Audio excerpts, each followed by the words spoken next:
اللہ تعالیٰ نے قرآن مجید فرقان حمید میں ارشاد فرمایا الف لام میم احسب الناس ان يتركوا ان يقولوا آمنا فهم لا يفتنون۔ اللہ تعالیٰ نے فرمایا لوگ کیا خیال کرتے ہیں ہم ایمان لے آئے، ہم نمازیں پڑھتے ہیں، تہجدیں پڑھتے ہیں، قرآن مجید کی تلاوت کرتے ہیں، صبح و شام اللہ کا ذکر کرتے ہیں، اللہ کی حمد و ثنا بیان کرتے ہیں، اللہ کی تسبیح بیان کرتے ہیں۔ ایک شخص نے کہا مولانا صاحب میں ساری زندگی ایمانداری سے ملازمت کرتا رہا، میں نے کبھی کسی کا حق نہیں کھایا، میں نے کسی سے رشوت نہیں لی، میں نے کسی کو دھوکہ نہیں دیا، میں نے کسی سے فرار نہیں کیا، پھر بھی میری روزی تنگ ہے۔ الحمدللہ رب العالمین والصلاة والسلام علی سید الانبیاء والمرسلین وعلی آلہ واصحابہ اجمعین۔ اما بعد، اللہ تعالیٰ نے انبیاء علیہ السلام میں سے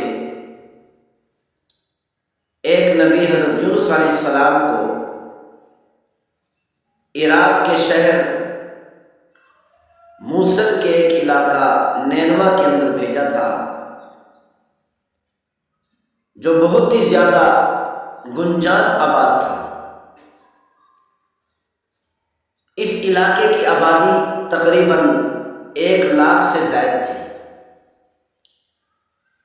جس کو اللہ تعالیٰ نے قرآن مجید فرقان حمید میں ارشاد فرمایا وَأَرْسَلْنَاهُ إِلَىٰ مِائَةِ أَلْفٍ أَوْ يَزِيدُونَ۔ اللہ تعالیٰ نے ارشاد فرمایا کہ ہم نے حضرت یونس علیہ السلام کو ایسے علاقے کی طرف بھیجا جس کی آبادی 1,00,000 سے زائد تھی۔ حضرت یونس علیہ السلام نے اپنی قوم کو سمجھایا، قوم کو اللہ کی طرف بلایا۔ حضرت یونس علیہ السلام کی قوم بت پرستی کے اندر مبتلا تھی، شرک کے اندر مبتلا تھی۔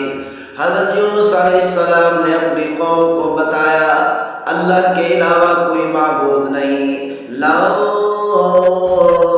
الہ الا اللہ، اللہ کے علاوہ کوئی عبادت کے لائق نہیں، اللہ کے علاوہ کسی کے سامنے سر نہیں جھکانا، اللہ کے علاوہ کسی سے حاجت روائی نہیں کرنی، اپنی ضروریات نہیں مانگنی۔ لا الہ الا اللہ، اللہ ہی وہ ذات ہے جو نفع دینے والا ہے، اللہ ہی وہ ذات ہے جو عزت دینے والا ہے، اللہ ہی تمام ضروریات کو پورا فرماتے ہیں۔ حضرت یونس علیہ السلام نے کئی سال تک اپنی قوم کو سمجھایا، لیکن قوم کو بات سمجھ میں نہ آئی، قوم نے سرکشی کی، قوم نے حضرت یونس علیہ السلام کی نافرمانی کی، شرک کے اندر مبتلا رہے اور شرک کرتے رہے، بتوں کے سامنے اپنے سر جھکاتے رہے، بتوں کی عبادت کرتے رہے۔ حضرت یونس علیہ السلام نے تنگ آ کر اللہ تعالیٰ سے دعا مانگی، اے میرے پروردگار میرے اس قوم نے انکار کر دیا ہے، تجھے وحدہ لا شریک نہیں مانا، تیری وحدانیت پر ایمان لے کر نہیں آئے، میری نبوت پر ایمان لے کر نہیں آئے، آخرت کو نہیں مانا، جنت اور جہنم کو نہیں مانا، اے میرے پروردگار ان پر عذاب نازل فرما۔ جب اللہ کا پیغمبر، اللہ کا نبی اللہ تعالیٰ سے دعا مانگتا ہے، عام انسان جب اللہ تعالیٰ سے دعا مانگتا ہے تو اللہ تعالیٰ اس کے اثرات کو زہر فرما دیتے ہیں، بعض اوقات زہر کر دیتے ہیں، محسوس ہوتا ہے کہ اللہ تعالیٰ نے اس دعا کو قبول فرما لیا۔ جب عام انسان اللہ تعالیٰ سے دعا مانگتا ہے، اللہ تعالیٰ جب اس دعا کو قبول نہیں فرماتے تو اس کی وجہ نہیں بتاتے۔ جب اللہ کا پیغمبر، اللہ کا رسول اللہ تعالیٰ سے دعا مانگتا ہے تو اللہ تعالیٰ یا تو اس دعا کو قبول فرماتے ہیں، اگر قبول نہیں کرتے تو اللہ تعالیٰ اس کی وجہ کو بھی بیان فرماتے ہیں۔ جیسے حضرت نوح علیہ